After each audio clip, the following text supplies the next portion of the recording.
One final thought on drum editing, and I want to switch over to Pro Tools for a second and do a quick little, well, not quite demonstration, but just a little visual thing. So I'm just going to zoom in on my, this is the very first hit of the song. So let's see, still zooming. All right, so right here, if you can see this cursor, I'm going to actually select it to all so the cursor's a little bigger. But so the first hit of the song is a snare drum. All right, and I'm going to zoom the height of this a little bit too, so you can see I'm in samples right now. I'm going to go back to minutes and seconds.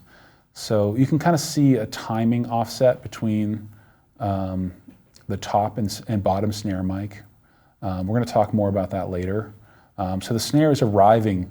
You can sort of see where the snare arrives at each microphone.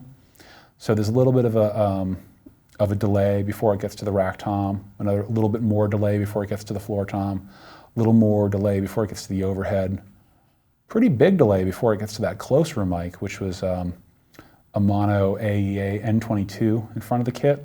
And then there's this big delay before we get to, this looks like about 15 millisecond delay before we get to the big room mic. And remember that number, 15 milliseconds, it's going to come up tomorrow as well.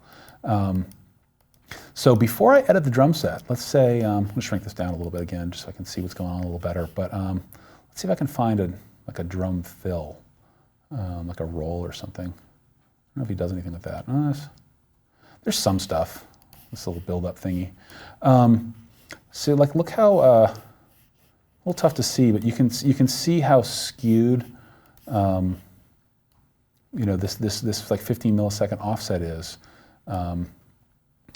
or maybe more like 20 millisecond offset is from the close mic attack.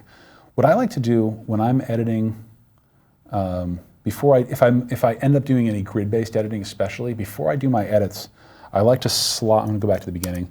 I like to slide. Oh, you can really see it actually on the stick clicks here. I like to slide these the overheads, or not actually, definitely the room mics. Maybe not the overheads, but I'll slide the room mics back in time just a little bit before I start editing. So off.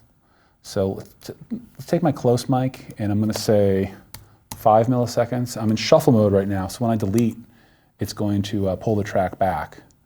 And I'm going to go into the big room, and I'm going to say a 15 millisecond offset, delete, and that pulls that track back. So I'm not going to leave it like this for mixing, but now you can see that the tracks, the peak of the transient lines up a lot better with the track. So in the case of like some dense stuff like this, when I do, like right now I'm doing tab to transient and then B to separate region. I'm just going to sort of tab out each, well that's a flam, so I think it's a flam, so it's kind of one drum hit, but I sort of missed the transient there. But you know, as I tab this out, if I hadn't slid the room mics back, then the transient would be appear on the big room stuff would sort of be appearing in the middle of this clip, rather than the transient from the big room being at the beginning of the clip. So when you get into some really fast stuff, you can end up with these weird phantom snare rings or kick pops that you don't want to hear. If you scoot those tracks back, it sort of it lines up all the transients so that your editing will be more accurate. And then after you complete any grid-based editing that you do, if you remember what your offset was, you can come back over here and push it back to where it was originally.